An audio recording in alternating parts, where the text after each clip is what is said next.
JL news, नया जमाना, नई सोच। सुप्रीम कोर्ट ने नोटबंदी पर केंद्र सरकार को दी क्लीन चिट, फैसले को बताया सही। केंद्र की मोदी सरकार द्वारा वर्ष 2016 में की गई नोटबंदी को लेकर उठे सवालों पर सुप्रीम कोर्ट फैसला आ गया है।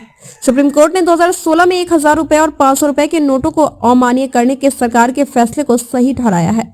कोर्ट ने इसी के साथ नोटबंदी के खिलाफ दायर 58 याचिकाओं को खारिज कर दिया। सही प्रक्रिया का हुआ पालन।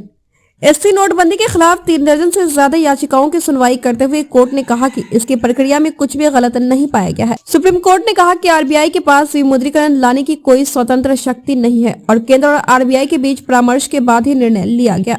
5 जजों के संविधान पीठ ने सर्वसम्मति से दिया फैसला।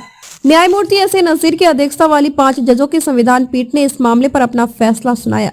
शीर्ष अदालत का यह फैसला और न्यायमूर्ति बी.वी. नागरत्ना द्वारा सुनाया गया। फैसला सर्वसम्मति से हुआ। पीठ में जस्टिस गवई और नागरत्न के अलावा जस्टिस नजीर, ए.एस. बोपन्ना और वीर रामा सुब्रमण्यन थे। चिदम्बरम समेत 58 लोगों ने नोटबंदी के विरोध में डाली थी याचिका। नोटबंदी को गलत और त्रुटिपूर्ण बताते हुए कांग्रेस नेता और वरिष्ठ अधिवक्ता पी चिदम्बरम ने तर्क दिया था कि सरकार कानूनी निविदा से संबंधित किसी भी प्रस्ताव को अपने दम पर शुरू नहीं कर सकती है, जो केवल आरबीआई के केंद्रीय बोर्ड की सिफारिश पर किया जा सकता है। बता दें कि नोटबंदी के विरोध में कोर्ट 58 याचिकाओं पर फैसला सुनाएगा।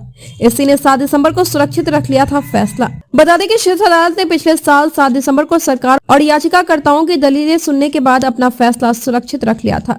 इससे पहले कोर्ट ने केंद्र सरकार और भारतीय रिजर्व बैंक आरबीआई को निर्देश दिया था कि वे सरकार के 2016 के फैसले से संबंधित रिकॉर्ड दे। मामले में attorney general R Venkataramani, RBI के वकील और याचिकाकर्ताओं के वकीलों, वरिष्ठ अधिवक्ता पी चिदम्बरम और श्याम दीवान की दलीलें सुनी गई थी। सरकार ने दी थी ये दलील। एक हल्फनामे में केंद्र ने हाल ही में शीर्ष अदालत को बताया कि नोटबंदी की कवायद एक सुविचारित निर्णय था और नकली धन, आतंकवाद के वित्त पोषण, काले धन और कर चोरी के खतरे से निपटने के लिए एक बड़ी रणनीति का हिस्सा था।